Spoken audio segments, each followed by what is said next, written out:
Hello everyone, मैं विनय Upadhyay present कर रहा हूँ और हम लोग कर रहे हैं मिशन जो है यूपीएससी मिशन 2023 हिंदी मीडियम के थ्रू।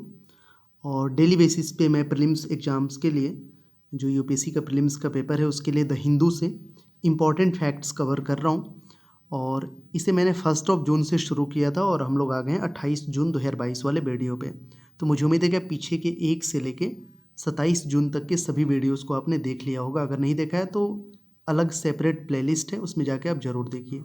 चलिए आज के रिगार्डिंग सभी इंपॉर्टेंट फैक्ट्स को देखते हैं और कुछ 2-4 क्वेश्चंस भी मैं आपसे पूछूंगा जिसका आंसर आप हमें कमेंट सेक्शन में करिएगा। तो ये सारे पॉइंट्स हम लोग देखेंगे। अमेरिका ऐतिहासिक गन हिंसा विधेयक, नमक क्षेत्र क्या है, सिकुड़न, सफ़ेद बौना, मानस मिशन, शीर्षक 9, इको सेंसिटिव जोन, ये जो आए हुए हैं ना आज न्यूज़पेपर में उनके संबंधित। इसके अलावा हम लोग देखेंगे प्रकृति को बहाल करने वाली यूरोपीय संघ का कानून क्या है और लिविंग लैंड्स चार्टर। तो ये टोटल 9 पॉइंट्स हम लोग कवर करेंगे आज इस वीडियो में। बट शुरुआत करेंगे एक क्वेश्चन से, इसका आंसर आप हमें कमेंट सेक्शन में करिएगा। एक अभ्यास प्रश्न आप लोगों के लिए। नीति आयोग के संदर्भ में निम्नलिखित कथन पे आपको विचार करना है। ये 2 स्टेटमेंट दिए और पूछ रहा है कि कौन से सही हैं। नीति आयोग की शासी परिषद में सभी राज्यों के मुख्यमंत्री और केंद्र शासित प्रदेशों के उपराज्यपाल शामिल हैं। पहला स्टेटमेंट है। दूसरा है कि टीम इंडिया विंग में हर राज्य और मंत्रालय के प्रतिनिधि शामिल हैं और यह राष्ट्रीय सहयोग के लिए एक अस्थायी मंच के रूप में कार्य करता है। अब आपको बताना है कि इन दोनों में से क्या दोनों, पहला सही है, दूसरा सही है, दोनों सही है या दोनों गलत है। आपके लिए ऑप्शन ऐसा रहेगा। कौन से सही है, पहला, दूसरा, दोनों, दोनों नहीं। इसका आंसर आप कमेंट सेक्शन में करिएगा। चलिए let's start facts for prelims exam. America ऐतिहासिक गन हिंसा विधेयक क्या है। इसको आप रोक के वीडियो को ये पॉइंट्स जरूर पढ़ लेना। Got it. तो चलिए शुरू करते हैं। बड़े पैमाने पर गोलीबारी की घटनाओं के बीच अमेरिकी सीनेट ने सबसे कम उम्र के बंदूक खरीदारों के लिए कड़ी पृष्ठभूमि की जांच करने, अधिक घरेलू हिंसा अपराधियों से आग्नेयास्त्र रखने आदि के लिए सख्त कानून पारित किया है। नया कानून बॉयफ्रेंड लूपहोल से संबंधित मुद्दे को भी देख रहे हो आप यहाँ पे, बॉयफ्रेंड लूपहोल। तो इसको पढ़ना जरूर, यहाँ से पूरा चीज़ें आपको समझ में आ जाएगा। तो नया कानून जो है बॉयफ्रेंड लूपहोल से संबंधित मुद्दे को भी संबोधित करता है, ये आपको देखना पड़ेगा, देख लेना। भारत में भारतीय शस्त्र अधिनियम 1959 के तहत किसी भी बंदूक या गोला बारूद को प्राप्त करने या रखने या ले जाने के लिए लाइसेंस की आवश्यकता होती है। तो भारत के लिए इसके लिए कानून ऑलरेडी है। अब ये क्या है, नमक क्षेत्र, इसको देख लेना। ये तो नमक उद्योग में लगे किसानों और श्रमिकों को न्यूनतम मजदूरी और सामाजिक सुरक्षा की कमी के कारण संकट का सामना करना पड़ रहा है। भारत में नमक क्षेत्र की स्थिति को अगर हम समझें तो केंद्रीय नियंत्रण नमक 7वीं अनुसूची संघ सूची में है। अमेरिका और चीन के बाद भारत दुनिया का तीसरा सबसे बड़ा नमक उत्पादक देश है। नमक मुख्य रूप से समुद्री जल की सौर वाष्पीकरण प्रक्रिया के माध्यम से उत्पन्न होता है। इसके अलावा इसकी जो नोडल एजेंसी है नमक आयुक्त संगठन, वाणिज्य और उद्योग मंत्रालय के तहत एक संलग्न कार्यालय है। नमक से संबंधित व्यावसायिक स्वास्थ्य संबंधी खतरे, जीर्ण, जिल्द की सूजन, त्वचा के क्षय, दृष्टि हानि, ये सब होता है। अगर इसमें राज्य की बात करेंगे तो गुजरात में देश के उत्पादन का लगभग 80% हिस्सा है। इसके बाद तमिलनाडु, राजस्थान में तो खनन के माध्यम से होता है। आंध्र प्रदेश, महाराष्ट्र, उड़ीसा और हिमाचल प्रदेश में खनन के माध्यम से का स्थान है। सबसे ज़्यादा गुजरात में, फिर तमिलनाडु में, तब राजस्थान का नंबर है। नेक्स्ट आगे का पॉइंट देखेंगे हम लोग, ये सिकुड़न, ये क्या चीज़ है, इसको देख लेना आप। तो फरवरी अप्रैल के दौरान डेटा एनालिटिक्स ने नोट किया कि भारत में FMCG उत्पादों का औसत पैक आकार साल दर साल लगभग 15% कम हुआ है। तो अवधारणा क्या है कि श्रिंकफ्लेशन किसी उत्पाद के आकार या कभी कभी गुणवत्ता को कम करने का अभ्यास है, जबकि उत्पाद की कीमत समान रहती है और थोड़ी बढ़ जाती है। इस पॉइंट को जरूर समझना आप। यहाँ पे अगर आप ध्यान से देखोगे ना, FMCG company in India down size pack size, मतलब जो पैक है जैसे वीम बार है तो पहले 155 ग्राम का होता था, अब ये 135 ग्राम का हो गया। हल्दीराम का जो आलू भुजिया है पहले 55 ग्राम का होता था, 42 ग्राम का हो गया। मैगी जो पहले 80 ग्राम का होता था, अब वो 55 ग्राम का हो गया। ऐसे ही पार्ले जी, व्हील डिटर्जेंट, रिन बार, इनके जो है पैक साइज कम हो रहा है हाई इन्फ्लेशन के कारण। यही है, ये सिकुड़न की बात की गई है। नेक्स्ट आगे देखते हैं, ये क्या है तो इसको समझते हैं। व्हाइट द्वार्फ। खगोलविदों ने पहली बार एक घटना देखी जिसे कॉस्मिक नरभक्षण कहा जाता है। एक मृत तारा, सफ़ेद बौना, अपने ग्रह प्रणाली के आंतरिक और बाहरी दोनों पहुंच से मलबे को चूस रहा है। इसको ध्यान से आप देखना। तो ये सफ़ेद बौना क्या है? तो एक सफ़ेद बौना तब बनता है जब हमारे सूर्य जैसा कम द्रव्यमान वाला तारा अपने अधिकांश परमाणु ईंधन को समाप्त कर देता है, और यह आमतौर पर बहुत घना, मंद और एक ग्रह के आकार के बारे में होता है। यह निम्न और मध्यम द्रव्यमान वाले तारों के विकास का अंतिम अवलोकन योग्य चरण है। नेक्स्ट आगे बढ़ेंगे,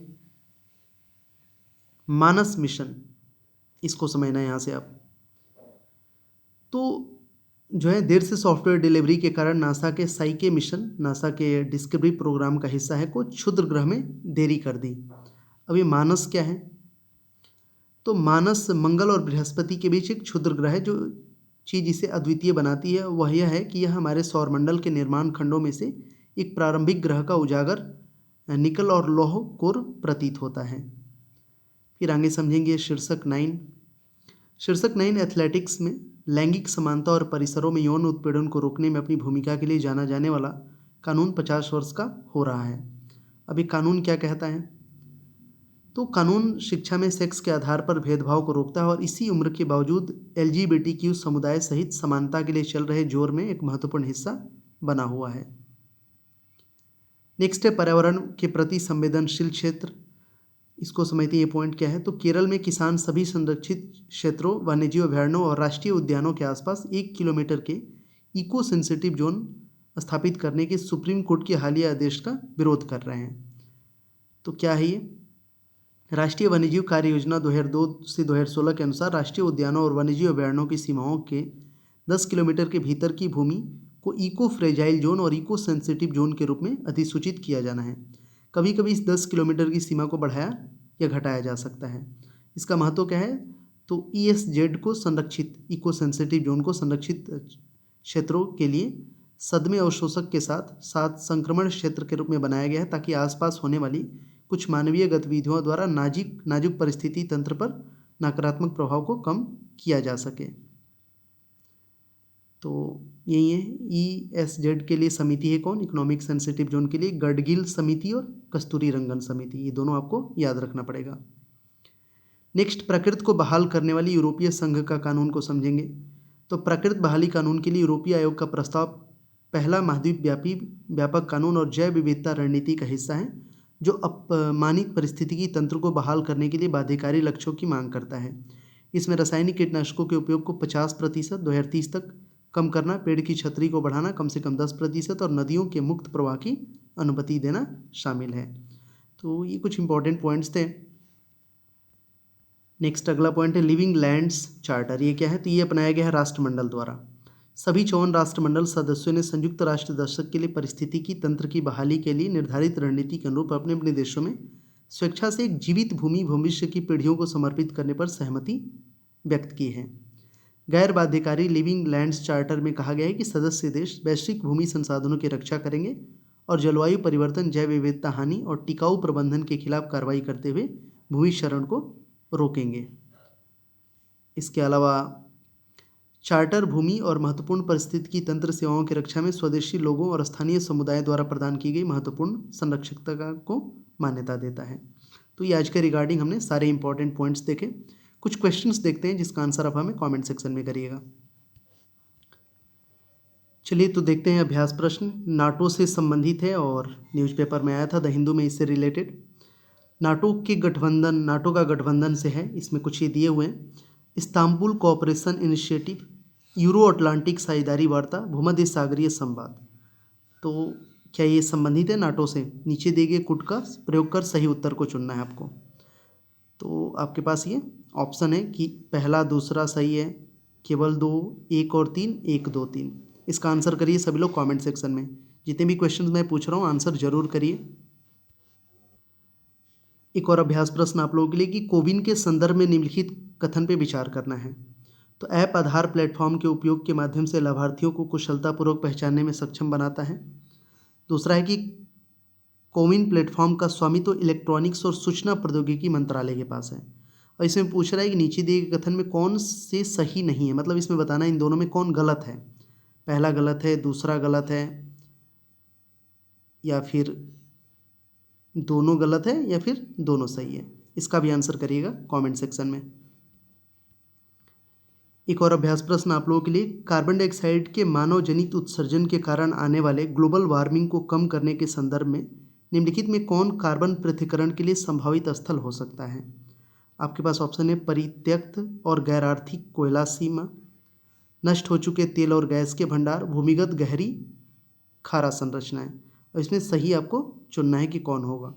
क्वेश्चन पढ़ लीजिएगा ध्यान से और ये ऑप्शन आपके पास है, केवल 1 और 2, केवल 3, 1 और 3, 1 2 3। आंसर जरूर करिएगा कमेंट सेक्शन में।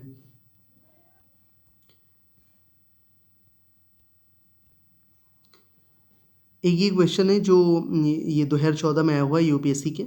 निम्न में कौन भारत में नियोजन से जुड़े हुए हैं। ये दिया हुआ है वित्त आयोग, राष्ट्रीय विकास परिषद, केंद्रीय ग्रामीण विकास मंत्रालय, केंद्रीय या शहरी विकास मंत्रालय, संसद। कौन भारत में नियोजन से जुड़े हुए हैं, ये 5 दिया हुआ है और आपको आंसर करना है। अब इसका आंसर करिएगा, सही कौन सा होगा, 1 2 5, 1 3 4 2 5 या 1 2 3 4 5 सारे। इसका आंसर आपको कमेंट सेक्शन में करना है। तो ये था यूपीएससी मिशन 2023 हिंदी मीडियम के थ्रू आज हमने कवर कर लिया 28 जून 2022 के रिगार्डिंग जितने भी द हिंदू से हमारे इंपॉर्टेंट पॉइंट्स बन रहे थे उनको हमने देखा। इस सीरीज का एकमात्र मोटो यही है, रिवीजन रिवीजन रिवीजन रिवीजन। और इसके अलावा जो आप, मेरे को उम्मीद है कि आप डेली बेसिस पे न्यूज़पेपर पढ़ के नोट्स बना रहे हो, तो क्या ये सारे पॉइंट्स आपके नोट्स में शामिल हैं या नहीं, बस यही इसका पर्पस है।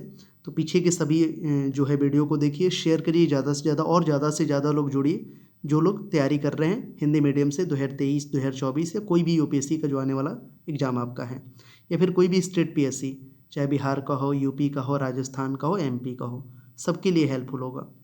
सो नाउ लेट्स यहीं पे इसको ख़त्म करेंगे, मिलेंगे अगले दिन अगले वाले जो है पार्ट के साथ इसके। Thank you so much for watching this video.